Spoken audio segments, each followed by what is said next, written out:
Buenas tardes, mi nombre es María Rodríguez, perteneciente a la sección Saya F, facilitada por el profesor Jesús Carrasquero. En esta oportunidad le vengo a dar una breve explicación de lo que viene siendo el mandato y la transacción. Ahora bien, tenemos que el mandato es el contrato mediante el cual una persona denominada mandante encarga a otra, que viene siendo el mandatario, el desempeño o realización de un determinado negocio, o bien sea un acto jurídico. Esta viene a jugar el rol de su representación. Esta puede ser gratuito u oneroso. Esto lo podemos encontrar tipificado en el artículo 1684 del Código Civil venezolano, en la cual nos vendría a dar lo que viene siendo las definiciones. En cuanto a las partes del contrato, podemos decir que el mandante es la que se encarga a ejecutar o uno o más negocios. El mandatario es la persona que se obliga gratuitamente o mediante un salario a ejecutar uno o más negocios por cuenta de otra. En cuanto a las características del mandato, tenemos que, primero, es un contrato unilateral que solo obliga al mandatario. Otra de las características que tiene el mandato es que es un contrato consensual. El mandato es, por su naturaleza, gratuito, que esto en lo que quiere decir que es gratuito es que obsta para que se convenga a lo contrario. Eso los encontramos establecido en el artículo 1686 del Código Civil venezolano. Es de instinto personal. Esto lo que quiere decir es que respecto a ambas partes, lo que tienen consecuencias especialmente en cuanto a la relevancia del error en la persona y en cuanto a la extinción del contrato. También podemos decir, como otra característica del mandato, es que el mandato puede ser de ejecución instantánea o de trato sucesivo. Ahora bien, en cuanto a los elementos de validez del contrato de mandato, entendemos que los elementos son los que vienen a darle la validez al contrato, como los mismos del derecho común. Pero aquí venimos a hacer referencia a lo que viene siendo el consentimiento. El consentimiento, el mandante se rige por el consentimiento, que viene siendo el derecho común, en la cual el mandato puede ser, el consentimiento puede ser expreso o tácito, y su afectación del mandato, ya va. En cuanto al consentimiento, esta tiene que ser expreso o tácito. Esta afectación es la ejecución del mandato. Esto lo encontramos en el artículo 1685 del Código Civil. También podemos decir que si se atiende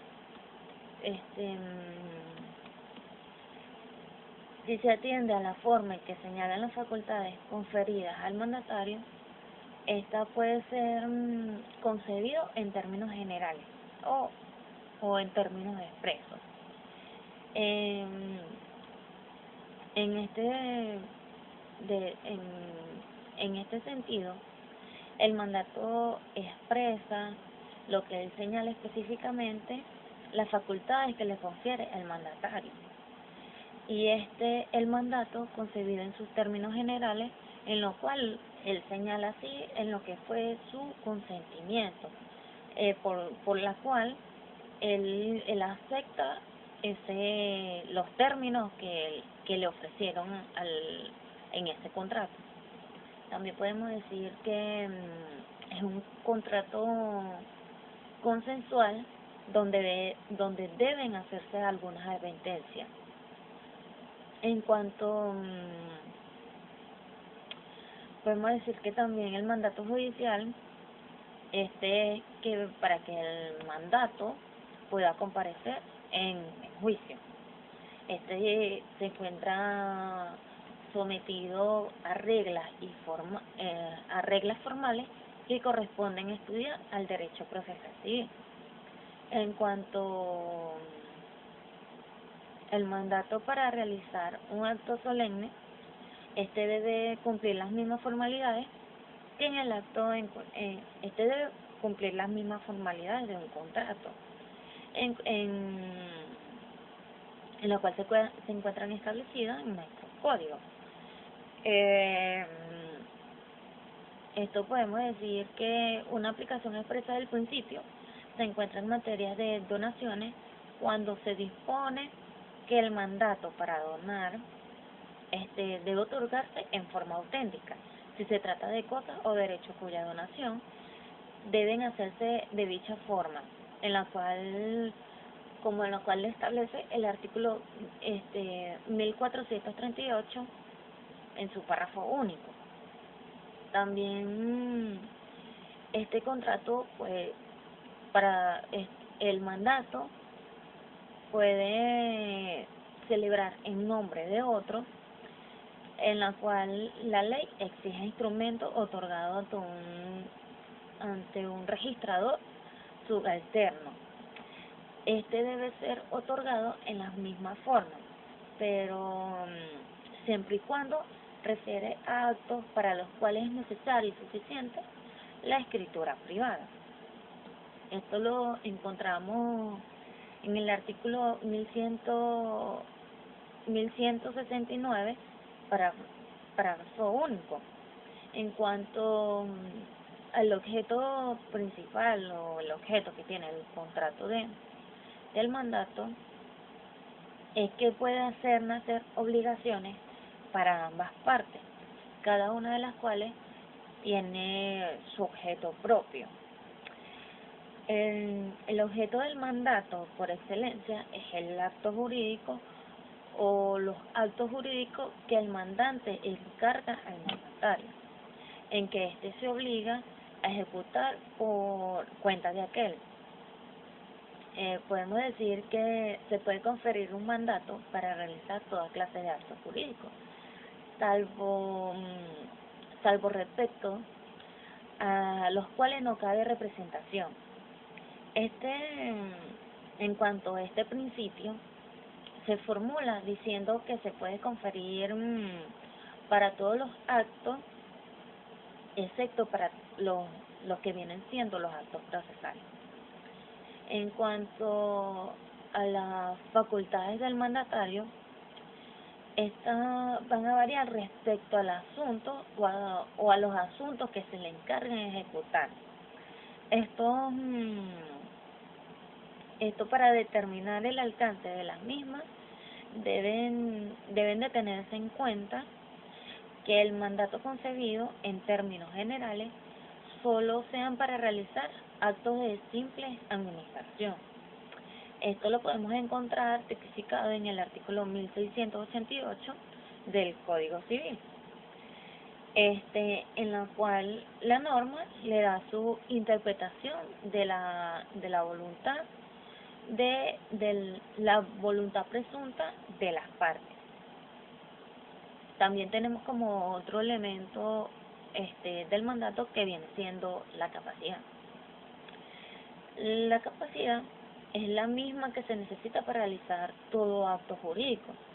El mandato es para actos de disposición. El mandato debe tener el poder de disposición, debe advertirse que la capacidad del mandato como elemento de validez solo requiere en el momento de la celebración la incapacidad posterior del mandante no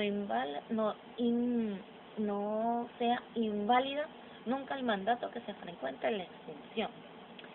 En cuanto a la gratuidad, esta puede ser honoroso o gratuito, depende de lo que se estipula en el artículo 1684 del Código Civil. donde establece que el mandato es un contrato por el cual una persona se obliga gratuitamente o mediante un salario para hacer dicha ejecución o funciones que él está celebrando en ese contrato. En cuanto a las obligaciones del mandatario frente al mandato, tenemos que la primera obligación es de ejecutar el mandato. Esto quiere decir que el mandatario está obligado a ejecutar el mandato con diligencia de como un buen padre de familia. Esto se encuentra establecido en el artículo 1692 del Código Civil. Tiene que tener responsabilidad por dolo o culpa. Cuando se trata, cuando se trata de un mandatario único que no ha renunciado ni sustituido el mandato o el mandatario responde no solo del dolo, sino que también responde de la culpa. Esto lo podemos conseguir en el artículo 1693 del Código Civil, en la cual podemos decir que de acuerdo con esta norma, la gratuidad del mandato no excusa el dolo del mandatario, solo que responda por el dolo o culpa grave. En cuanto a la extinción del mandato, podemos decir que, primero, la extinción puede ser por revocación, por renuncia del mandatario. Este es cuando él expresa que ya no quiere seguir siendo parte del contrato, por la muerte, interdicción, quiebra o cesión de bien del mandante o del mandatario. También otra de las extinciones es por la inhabilitación del mandante o del mandatario. Por otra parte, podemos decir que si el mandato tiene por objeto, un ejemplo, actos que no podrían ejecutar por sí sin asistencia de un curador. Esta puede ser otra de las extinciones. En cuanto a la transacción, podemos decir que la transacción viene a ser un contrato a través del cual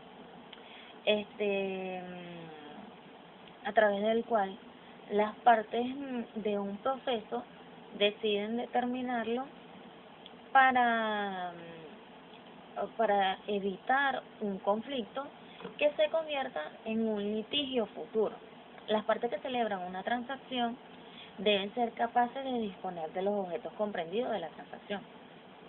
No se puede transigir sobre el estado civil de las personas. Como tal se le denomina determinación anormal del proceso, porque la transacción como acuerdo entre las partes termina el litigio antes de que sea terminado por la sentencia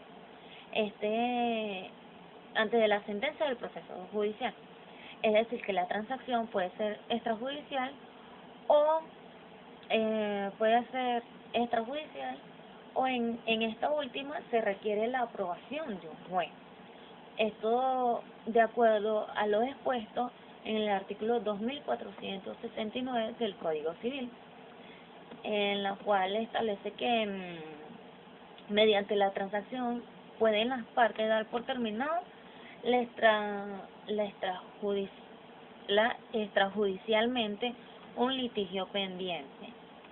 Podemos decir que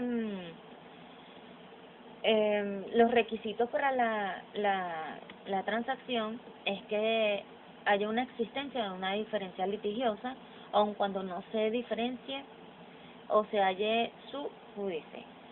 Tiene que haber la voluntad intencional manifiesta por parte del fin extrajudicial y tiene que haber unas concesiones recíprocamente otorgadas por las partes con tal fin. En cuanto a la importancia de la transacción, es que las partes pueden de manera anticipada a la terminación de un proceso culminar en el litigio, poniéndose de acuerdo así de pronto solucionar la controversia que se presenta. Esta ha sido toda la exposición, espero le haya gustado.